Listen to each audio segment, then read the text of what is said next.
Do you remember the first time your parents trusted you enough to leave you home by yourself?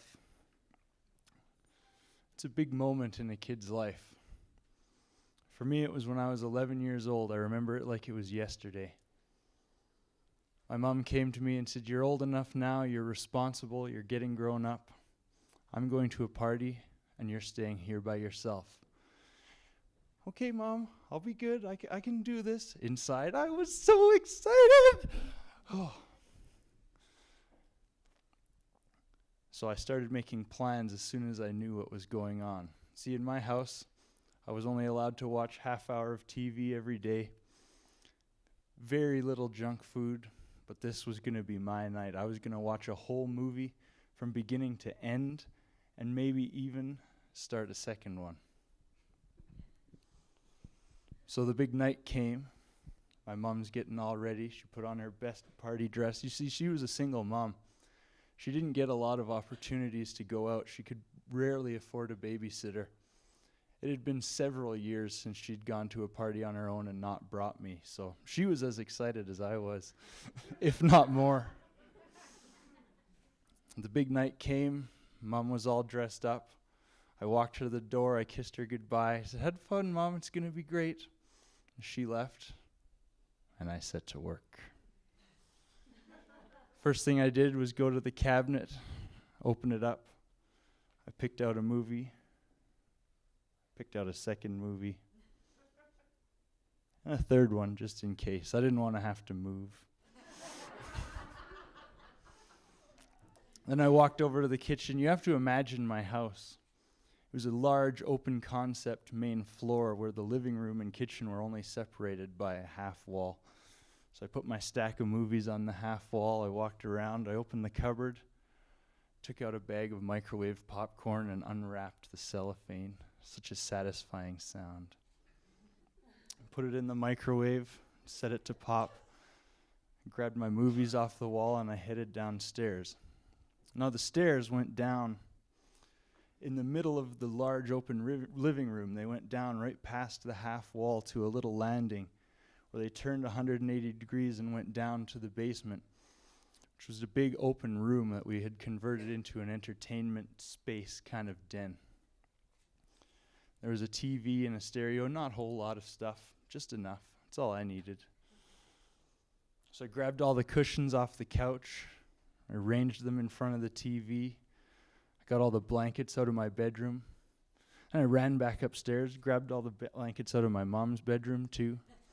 I wanted to make a really cozy nest for the night.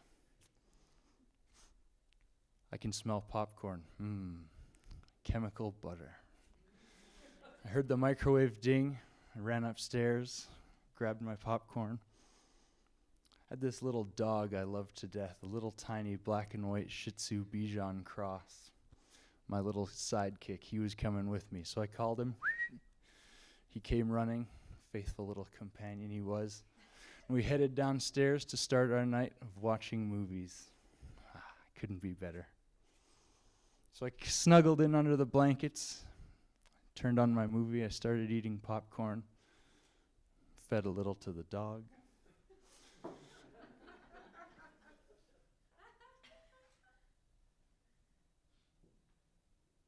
Well, that was kind of strange. I thought I heard the door close. Couldn't be. My imagination's running wild on me. Kept watching my movie and turned the volume up a little bit more to calm my nerves. I was getting a little nervous.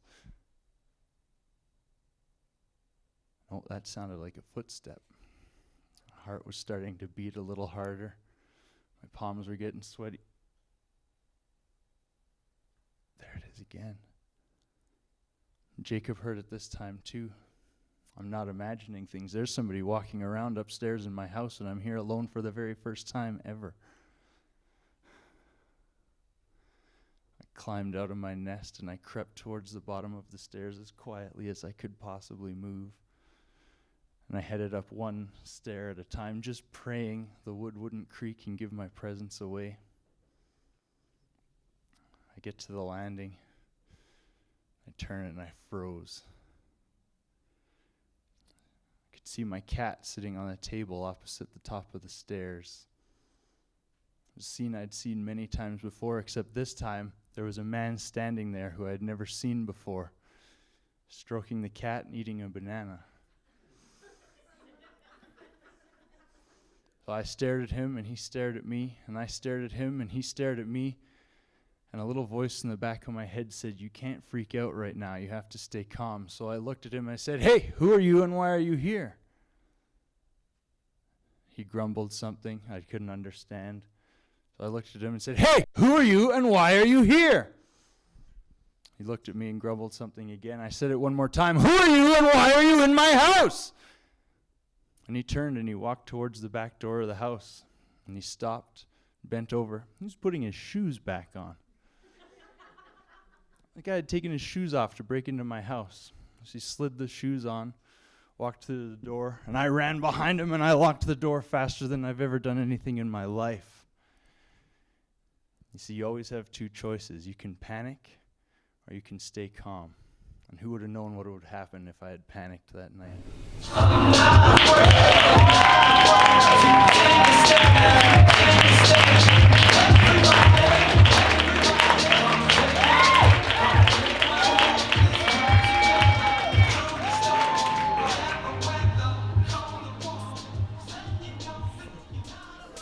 I'm so glad you stuck with the same story. I know you were contemplating perhaps doing something else, but I really loved how you formed it out. I could see your house, I was in the stairs, I could see the half wall. I'm looking forward to the YouTube videos. They're coming.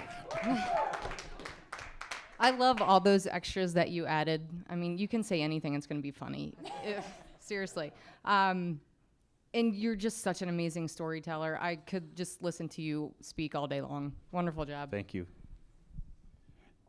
I'm actually disappointed that you told the same story again, because I want you to tell that one again, and then another one, and then another one.